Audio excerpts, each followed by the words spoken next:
ľudia začali, teda mňa začali valcovať a tak proste nedbajú na môj osobný priestor, nerešpektujú ma, čiže ideme od začiatku, ideme od základov. Bude to chvíľku trvať, ale aspoň sa nemusíme ponáhľať s kupovaním sediel. Takže plán je dnešný taký, prestalo nám fúkať chvíľku, no nie, nechytaj to. Že Matúš chce ísť spraviť tie nohy, tie pecky, či čo to je? No, podokladať tam zavitové tyčky, nech to poriadne drží, lebo aj tak je tam po jednej skrutke, to bola iba rýchlovka, že by to stálo a nie na to, že by to mohlo takto dlhodobo byť. A ty chceš dať čo povedať, Adelka? Áno, a môj plán na dneska je taký, že vezmeme kefu a dneska len dúfam, že mi dovolia aspoň trošku ich prejsť s kefou a za to ich odmením tými gruľkami. Opity sedím, krčme za stolom, na krok nevidím, okno sa smám, na dlani drobné, peniaze rátam, ešte na jedno, veci mám. Na druhý deň zás, krčme sedím, pred sebou znovu, veci mám. A keď aj stovku na drobné zmením, predsa ešte jedno si dám. Rum mi dodá síl, rum mi dodá síl, rum mi dodá síl. Ostal som tu sám, nevadí, proste ten vietor nie je vôbec príjemný a o to viac sa nechce ani mne, ale mal by som, keďže fúka vietor a potrebujeme zabezpečiť proti vetru prístrešok. Máme tu tento stav, tu je zatiaľ jedna samoreska, ktorá to celé drží, z druhej strany druhá.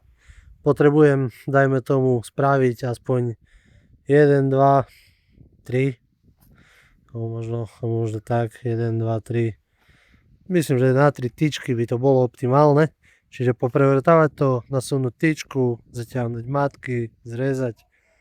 Buď si narežem tie tyčky vopred, alebo budem robiť celou tyčkou a si to postupne skracovať, jak to budem priťahovať, lebo nechcem, že mi tu nejaké zavitovky trčali, že by si nepoškriabali nohy kone, ani my. Tak uvidíme, no, jak to pôjde, vyskúšam na jednej nohe. Mám tu takúto 10 vrták, tyčka je 8, ideálne by bola 8. 8 mám žiaľ len takú krátku. Vyskúšam to zavrtať tak, že dám z jednej, z druhej strany 8. Či sa mi to podarí, ideálne by bolo, keď to bolo tesné.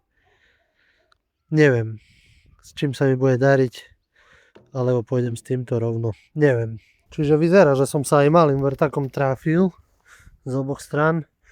Čiže natlc tyčku, stiahnuť, odrezať. Matky mám taký prebytok z jednej stavby, kde sa mi proste tieto zvýšali, nejaký pomocný materiál a staré podložky.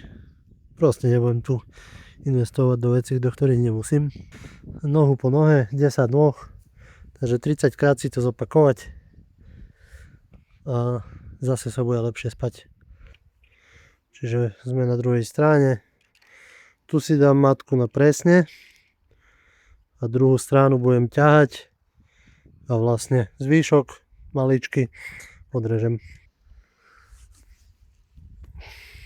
Čo, chceš vidieť, čo robíme?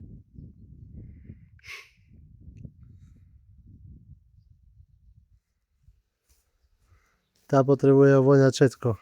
Kontrola na komplet.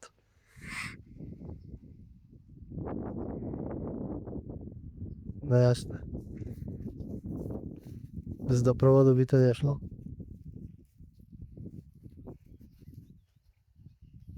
Dobre.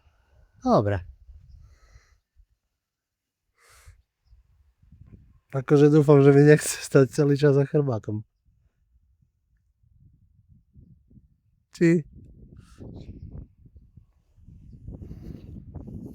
No akože na to ešte potrebujem riadny zmiek.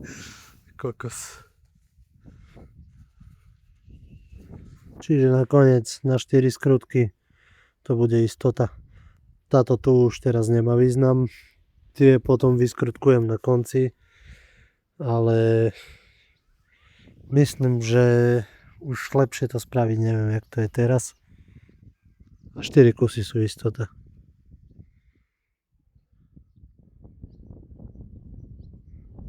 čiže spravil som až 2 nohy, musím odbehnúť do Biacoviec. Brat má hotový vozík s nadržou, čiže to si nemôžem nechať ujsť. A ešte je tam jedna vec, ale o tom porozprávam neskôr. V podstate kúpil som kosu a obracačku na klasický traktor a spojili sme to v podstate s jedným kamošom, ktorý má traktor, lebo ja traktor nemám a myslím, že ani tak skoro mať nebudem. Čiže chceli by sme byť sebestační, čo sa týka zabezpečenia si sena. Hrabačka je viac menej v pohode, možno by chcela vymeniť plášte, uvidíme, nafúkali sme ich a potrebujeme tam vymeniť tzv. Prsty, to sú také pružiny, ktoré jazdia po zemi a prehadzujú to seno na stranu. Je to pasová hrabačka, čiže taký viac menej starší model. Buď sa tam dá taká zabrana, že nám to robí pekný pás na zberanie do buntovačky alebo balíkovačky, alebo druhá varianta je, že keď chcem to seno iba obrácať, tak ten doraz sa tam nenamontuje a vlastne ho rozhadzuje a zároveň otáča to seno. A máme ešte kosu. Tá kosa je, ak sa nemýlim, 190 alebo 195, čiže pekný široký záber. Má vlastne 2 bubny.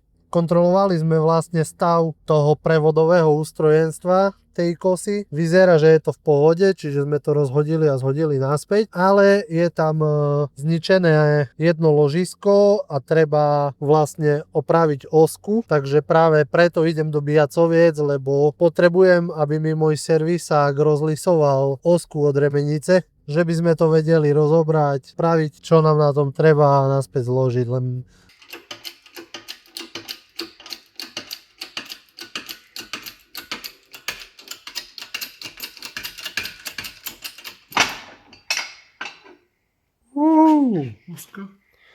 Voska. Perfektne. Jo. Koliesko. Ďakujeme. Skladanie vyčistiť, vyšgliapať, vyjonať. Tak, na to máme odborníka, ktorý sa nám toto stará. Sucho. Na dávku dobrú vazelinku tu dať. Jasné. Čiže hotovo. Na šikovných stojí svet, fakt. Platí sa poznať šikovných ľudí. A teraz vám ukážem ešte jedného. Možno neukážem, ale minimálne jeho výtvor. Takže keď si pamätáte vozík z Axata, neviem, že či taký záber máme, tak tu je originál na paletku. Krásna hrubostienna rúra, kolečko. Čiže dáme toto hore, brat dobehne z kosáčku. Vyzerá, že ani nestíha utekať. Dáme to tam, pritiahneme gurtňami BCčku na ňo. A máme viac menej hotovo. Počkáme ešte, keď nám príde napájačka, sme vybavení. Vozík na kompletku naložený. Stiahneme tu gurtne, ktoré vlastne obetujem, že budú len na tento účel vlastne stále priviazané. Čakám ešte na tú napájačku. Zatiaľ len do nejakej vaničky alebo vedra budeme z toho púšťať. No, vyskúšame, čo to bude robiť za autom. Vyzerá to perfektne. Mašina doma. Idem spať. Veľa hodín. Čaute. Prišiel som na malú návštevu, že budem pokračovať na tých nohách. Ale je zima, mám kraťasy. Ešte prša začalo. No ešte som tu inak zace, že by som mal istotu, že zmoknem. Moc som to nevymyslel. Uvidíme, a keď nám tu tie 2 vajčačky budú zavádzať, no neviem. No ty. Že už počasie mi vôbec nepraje. Spravil som ďalšie 2 nohy, čiže už máme hotové 4. Znova tam balím, lebo to je akurát tak na nachladnutie a v podstate tu koníkov ruším. A nechce sa im byť pod prístrežkom, keď počujú vrtačku. Takže asi im dám priestor a aj sebe. Dobre, padám. I keď príjemná jazda ma nečaká.